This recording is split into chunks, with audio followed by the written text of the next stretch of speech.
So if a water pipe bursts in your house, your first instinct is, well, probably to grab a wrench and furiously tighten the bolts. Right. Right, yeah, obviously. But, I mean, if you don't find a way to release the pressure valve first, that pipe is just going to explode somewhere else. Oh, definitely. And I'm thinking about this because we're doing a deep dive today into Dr. Feng Cheng Carr's book, Jom Mindful Gem Now. Yeah, and it's such a fascinating read because he argues that we constantly treat human beings exactly like, broken plumbing. We really do. We do. We see a problem like a patient refusing treatment or a friend in crisis, and we just immediately rush in with our little wrenches to fix it.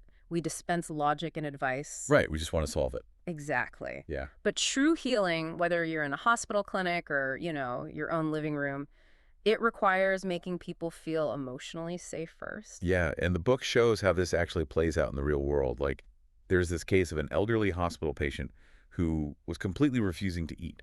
Naturally, the medical instinct in that scenario is to, push calories, explain the meal plans, force the issue, basically fix the plumbing. Right, but the dietitian in this specific case took a totally different approach, which was so interesting. She just sat down at his eye level and said, "I notice eating has been very hard for you. Would you like to tell me a little about it?" Wow. And he just completely opens up. I mean, he admits he's terrified of becoming a burden to his family. Yeah, he just needed to be heard. And feeling understood, his whole demeanor shifts, and he finally agrees to eat. But why is that? Like, why is our logical advice essentially useless until they get that emotional release? Well, because what looks like stubbornness or defiance on the surface is almost always fear or shame in disguise. Oh, wow. Yeah, that makes a lot of sense. Right. If someone is operating from a place of deep anxiety, logical advice just won't penetrate. That emotional pressure has to be released through genuine human connection first. So connection must always precede correction. Exactly. That is the core rule here. Okay, so if connection has to come first, how do we actually do that? I mean, when our default setting is screaming at us to jump in and solve the problem. That's where Dr. Fang introduces this framework. It's an acronym MIYAOW. Wait, yeah? Like a cat. Yeah, exactly like a cat. It basically maps out those little empathetic sounds we make. I see. Yeah. Oh, wow. Right, but wait. If a friend is, like, crying to me about a divorce, I'm just sitting there going, and like a cat. Isn't that going to sound incredibly condescending? Well, sure. It sounds condescending if you're using them as, like, polite filler while you just wait for your turn to speak. Right. Just checking the boxes. Exactly.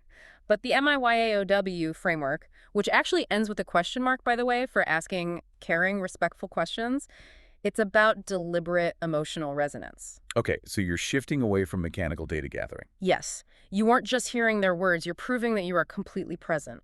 I get it. So it's less about the specific noise Right. and more about providing constant auditory feedback.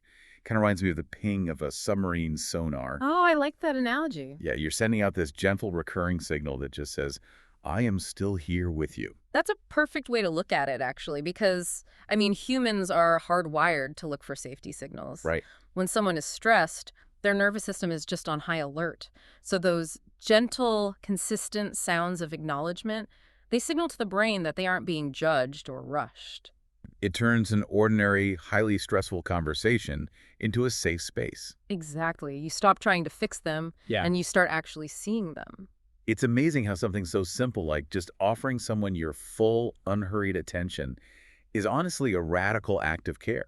It really is. Whether you're managing a team, comforting a friend, or working in a busy clinic. It just transforms the entire dynamic. It proves that listening isn't a passive activity, it is an active healing presence. Definitely.